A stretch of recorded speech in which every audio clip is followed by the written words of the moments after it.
नमो नमः प्रियच्छात्राः वयम् अद्य पाठः अस्ति कण्टके नैव कण्टकम् इति पाठं पश्यन्ति भवन्तः।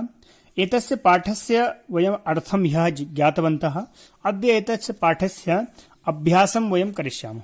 अस्तु, तो प्रथमः प्रश्नः अस्ति एकपदेन उत्तरत, यानी एक पद में एक शब्द में उत्तर लिखिए। ठीक, पहला प्रश्न है व्याधस्य नाम किम आसीत्। व्याधः नाम शिकारी, तो व्याधस्य नाम किम आसीत्, तो एक पदेन है तो चंचलः।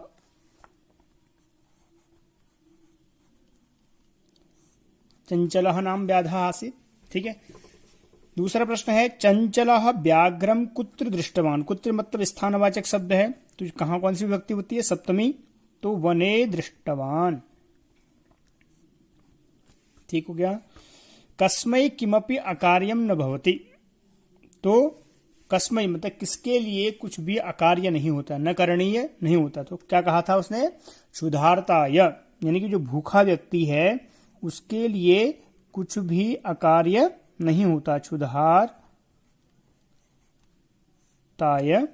किमपि अकार्यम न भवति।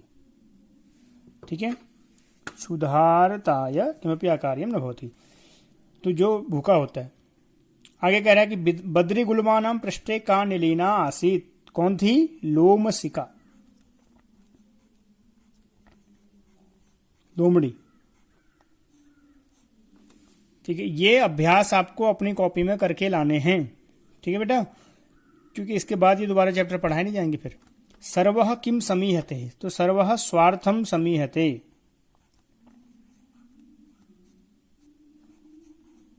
सब एक पदेन है। निस्सहायो व्याधः किम अयाचत, तो प्राण भिक्षाम।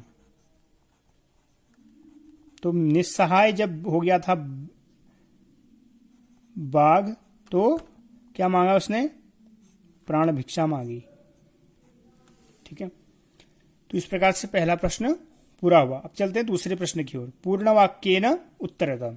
देखिए, दूसरा प्रश्न हम उत्तर लिखेंगे नहीं, केवल आपको इंगित करके दे देंगे कि कहां से कहां तक हमारा उत्तर है। जैसे चंचलेन वने किम कृतम, प्रश्न है चंचलेन वने किम कृतम, यानी चंचल के द्वारा वन में क्या किया गया। तो यहां देखेंगे हम चंचलेन वने किम कृतम, तो पश्यामः सम्यक् अत्र पश्यामः। हाँ, तो पहला प्रश्न क्या है, चंचलेन वने किम कृतम, तो हम बोलेंगे चंचलेन तो पहला है ही, वने किम कृतम, जालम विस्तारितम, यानी कि जाल फैलाया था उसने।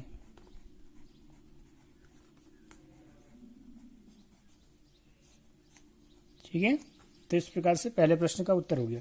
व्याघ्रस्य पिपासा कथम शांता भवत, बाघ की पिपासा कैसे शांत होगी, तो नदी जलेन,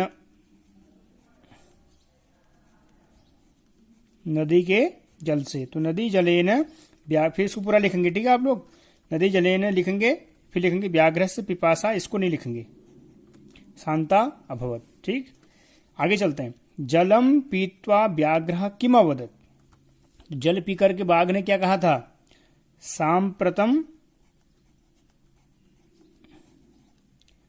बुभुक्षितोस्मि।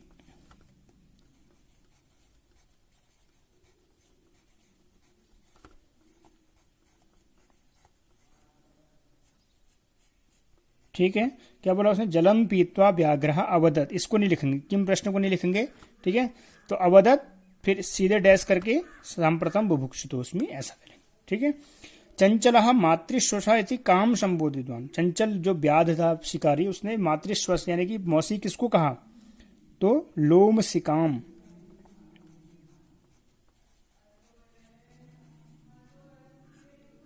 ठीक है, तो ये लिखेंगे चंचलः मातृश्वसः इति लोमशिकाम संबोधितवान, ऐसे लिखेंगे। ठीक है, काम की जगह चंचलः मातृश्वसः इति लोमशिकाम संबोधितवान, पूर्ण वाक्येन ऐसे पूर्ण विराम लगा देंगे। ठीक हो गया।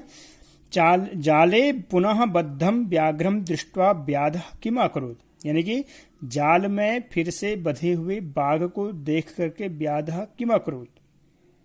ठीक है, तो इसको लिखेंगे, तो जाले पुनः बद्धम व्याघ्रम दृष्ट्वा तक ठीक हो गया। व्याधः यहां से क्या कहेंगे, व्याधः व्याघ्रम, ठीक है, कहां से, जालात, जाल से, ठीक, बहिः बाहर, निस्सारयत, सारयत, ठीक है, यानी कि उसने उसको बाहर निकाला। ठीक हो गया। तो इस प्रकार से एक पदेन और पूर्ण वाक्य यानी कि प्रश्न उत्तर पूरे हुए। अब आगे चलते हैं। ठीक, तो प्रश्न है अधोलिखितानि वाक्यानि कह, का, कम, काम च प्रति कथयति, यानी कि ये जो वाक्य हैं ये किसने किसको कहे थे। तो हमने चैप्टर पढ़ा था, तो एक बार ध्यान करिएगा। इदानीम अहम त्वाम खादिष्यामि, ये वाक्य किसने कहा था, व्याघ्र ने व्याध को, यानी कि बाघ ने किसको कहा था, शिकारी को कहा था। अब है कल्याणम भवतु ते, तो किसने कहा था, व्याघ्रः, और बिल्कुल व्याधम, यानी कि तुम्हारा कल्याण हो अगर तुम मुझे क्या करा दोगे, हाँ, अगर तुम मुझे क्या कराओगे, पानी पिलाओगे और इस जाल से निकाल दोगे तो तुम्हारा कल्याण होगा, ऐसा कहा था। ठीक है, आगे चलते हैं। जनाः मयि स्नानं कुर्वन्ति, ये किसने कहा था, नदी जलम, उसके बाद किसको कहा था, व्याधम, ठीक है, उस शिकारी को कहा था। आगे है अहम त्वत्कृते धर्मम आचर्य, मैंने तुम्हारे लिए धर्म किया तो या मिथ्या भणितम, ये किसने कहा था, व्याध ने कहा था, क्योंकि व्याध ने किया था ना उसका अच्छा। तो व्याधः व्याघ्रम, मैं बोलते जा रहा हूं, अगर समझ में नहीं आ रहा तो इसको आप वैसे भी कर सकते हैं। ठीक है, यत्र कुत्रापि छेदनम कुर्वन्ति, किसने कहा था, वृक्षः, वृक्ष ने कहा था ना ये, और किसको, व्याधम। ठीक है, संप्रति पुनः पुनः कूर्दनम कृत्वा दर्शया, लोमशिका, लोमड़ी ने कहा था, किसको कहा था, लोमशिका व्याघ्रम। ठीक है, तो इत्थम तृतीय प्रश्नस्य उत्तरमपि संपूर्णः अभवत्। चतुर्थे प्रश्ने आगच्छामः। रेखांकित पदमाधृत्य प्रश्न निर्माणम कुरुत, यानी कि जो रेखांकित पद हैं इनके आधार पर हम प्रश्न निर्माण बनाएंगे। तो कह रहा है कि व्याधः व्याघ्रम जालात बहि निरसारयत, यानी कि व्याध ने बाघ को जाल से बाहर निकाला। ठीक है, तो यहां पर जालात में क्या होगा, आत जहां आता है वहां प्रश्न क्या बनता है, कस्मात। ठीक है, तो कस्मात यानी कि कहां से, जालात मतलब जाल से, तो लिखेंगे व्याधः व्याघ्रम कस्मात बहि निरसारयत क्वेश्चन मार्क। ठीक है, चंचलः वृक्षम उपगम्य अपृच्छत, वृक्ष के पास जाकर के। ठीक है, यहाँ उपगम्य, उप समीप अर्थ में वृक्ष की कौन सी विभक्ति है, अम जहां आता वहां प्रश्न कम। ठीक है, ऐसे लिखे, चंचलः कम उपगम्य अपृच्छत। ठीक है, अगला प्रश्न है व्याघ्रः लोमशिकायै निखिलाम कथाम निवेदयत, कस्मै लोमशिकायै कस्यै, तो प्रश्न बन जाएगा कस्यै, यानी कि व्याध ने क्या किया, अपनी सारी कहानी किसको सुनाई, लोमशिका को सुनाई। ठीक है, तो यहाँ व्याघ्र की जगह व्याधा लिखेंगे आप लोग, क्योंकि व्याध ने सुनाई थी। मानवाः वृक्षाणाम छायायाम विरमन्ति, आणाम या आणाम जहां होगा वहां प्रश्न क्या बनेगा, केशाम, तो लिखेंगे मानवाः केशाम छायायाम विरमन्ति। ठीक है, अब है व्याघ्र नद्याः जलेन व्याधस्य पिपासाम असमयत, यानी कि प्यास मिटाई, किसकी जल से, नदी के जल से, नदी के जल से। तो नद्याः है, याह जहां होता है वहां प्रश्न क्या बनता है, कस्याः। ठीक है, तो इस प्रकार से आप पूरा लिखेंगे। अब आते हैं अगले प्रश्न पे। मंजूषातः पदानि चित्वा कथाम पूरयत, कथा पूरी करेंगे हम लोग। एकस्मिन् वने एकः, ठीक है, वृद्धः, यहां वृद्धः लिख देंगे, व्याघ्रः आसीत्, एक बूढ़ा बाघ था, सह एकदा व्याधेन विस्तारिते जाले बद्धः अभवत्। जैसे कि इस कहानी में हुआ था, एक बार वो इस फैलाए हुए जाल में फंस गया। सह बहु प्रयासः कृतवान, ये क्रम से है, ठीक है बेटा। सह बहु प्रयासम कृतवान किंतु जालाद मुक्तः न अभवत्, उसने बहुत सारा प्रयास किया लेकिन वो जाल से मुक्त नहीं हो पाया। तो यहाँ कृतवान लिख देंगे, ठीक है। न अकस्मात तत्र एक मूषक आगच्छत, यानी कि अचानक से, ठीक है, इसमें तीसरा ये हो जाएगा, अचानक से वहां पर एक चूहा आ गया। बद्धम व्याघ्रम दृष्ट्वा, चौथा, ठीक है, बद्धम व्याघ्रम दृष्ट्वा सह तम अवदत, दृष्ट्वा, ठीक है, बद्धम व्याघ्रम दृष्ट्वा तम अवदत, उसने उससे कहा कि भवान जाले बद्ध, तुम जाल में बधे हो, अहम त्वाम मोचयितुम, पांचवा हो जाएगा, ठीक है, मोचयितुम, छुड़ाने के लिए, इच्छामि, मोचयितुम इच्छामि, मैं तुम्हें छुड़ाना चाहता हूं, ठीक है। तच्छ्रुत्वा व्याघ्रः अवदत्, व्याघ्रः साट्टहासम अवदत्, देखो 6, यानी कि बड़े हंसते हुए बोला कि तुम मुझे छुड़ाओगे, साट्टहासम,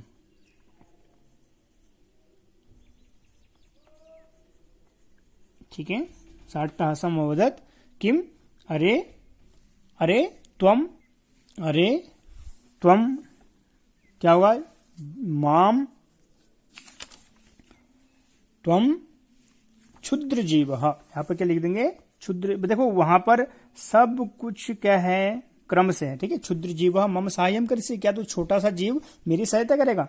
यदि त्वम माम मोचयिष्यसि, तरही आएगा शायद, हाँ बिल्कुल तरही है, ठीक है, तरही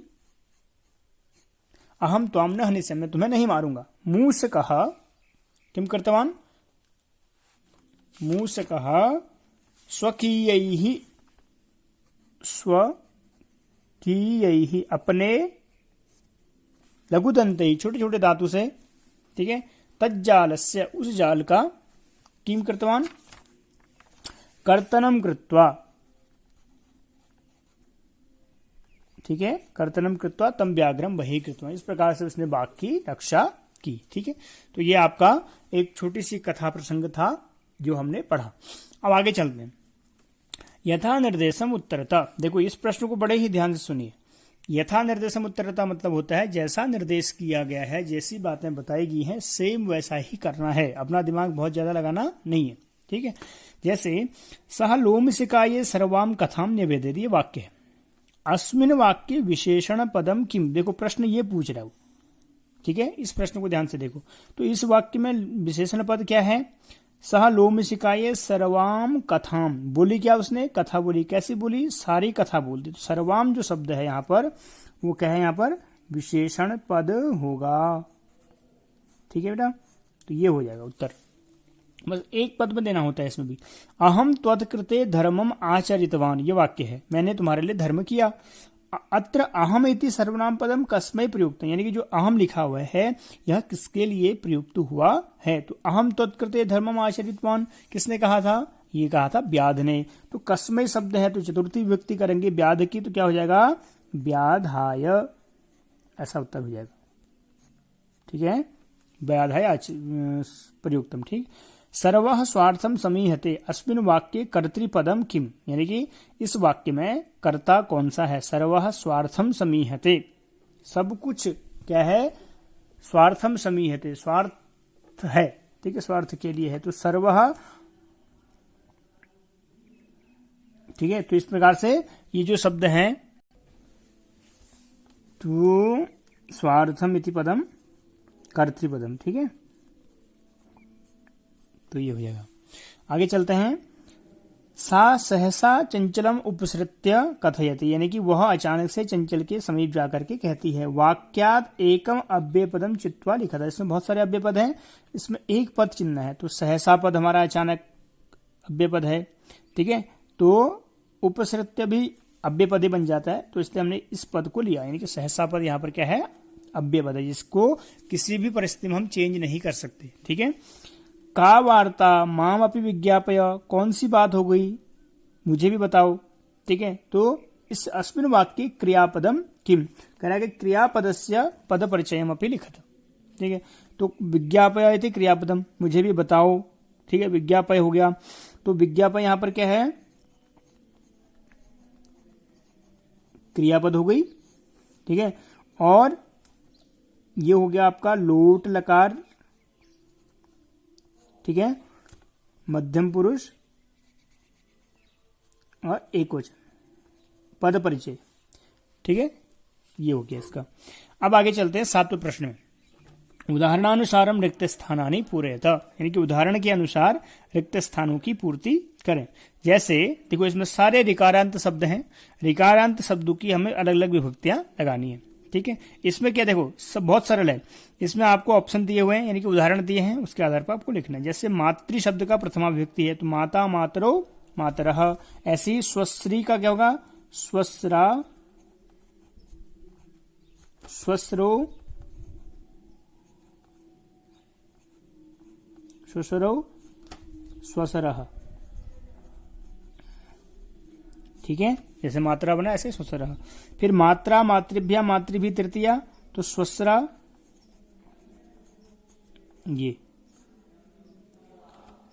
सॉरी यहां जो बनेगा वो क्या बनेगा, स्वस्रा नहीं बनेगा बल्कि स्वश्री बनेगा, स्वसा। ठीक है, स्वस्रा नहीं बन करके स्वसा बनेगा, स्वसा मतलब बहन। ठीक है, तो स्वसा, स्वसरौ, स्वसरः, स्वस्रा, स्वश्रीभ्याम,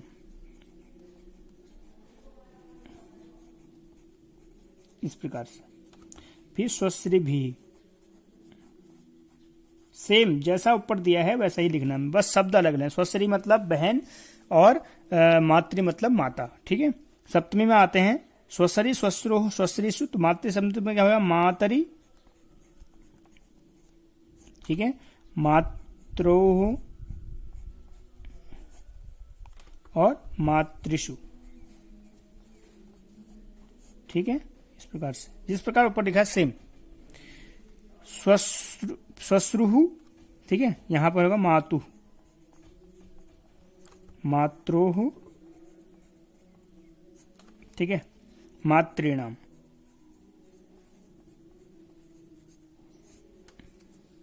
ठीक है बेटा, तो इस प्रकार से ये बन गया। ओके, मातु, मात्रोह, मातृणाम। ठीक, आगे चलते हैं। तो आगे लास्ट प्रश्न है, धातुम प्रत्ययम च लिखा था, धातु प्रत्यय लिखना है हमें। जैसे गंतुम का गम धन तुमुन लिखा, तो दृष्टुम, दृष्टुम का क्या होगा, दृश्य मतलब देखना, तुमुन धातु, तुमुन प्रत्यय हो जाएगा, तो दृष्टुम, तुम और तुम, टुम लास्ट में जिसका होता है वो तुमुन प्रत्यय होता है। ठीक है, करणीय, क्री धातु होगी, करने के अर्थ में, अनियर प्रत्यय हो जाएगा बेटा। करणीय मतलब करना चाहिए। पातुम, पा धातु है, पीने के अर्थ में, तुमुन प्रत्यय हो जाएगा। ठीक है, खादितुम, खाद धातु हो गई, खाने के अर्थ में, और तुमुन प्रत्यय हो गया। ठीक है, कृत्वा, क्री धातु है, और त्वा प्रत्यय हो गया। ठीक है, करके, गंतुम मतलब जाने के लिए, दृष्टुम मतलब देखने के लिए, करणीय मतलब करना चाहिए, पातुम मतलब पीने के लिए, खादितुम मतलब खाने के लिए, कृत्वा मतलब करके। तो इस प्रकार से आपका 5वां चैप्टर कंटकेन एवं कंटकम का अभ्यास पूरा हुआ। आशा है आप इसको पूरा लिखेंगे। ठीक है बेटा, सब लोग इसको कॉपी में जैसे मैंने लिखा है वैसे लिखेंगे और इसको हल करके लाएंगे। ठीक है, इसके अलावा इसको पढ़ लीजिएगा एक बार। ओके, आज की पार्ट यहीं समाप्त करते हैं, कल पुनः आपसे भेंट होती है एक नए चैप्टर के साथ। आज के लिए इतना ही, नमस्कार।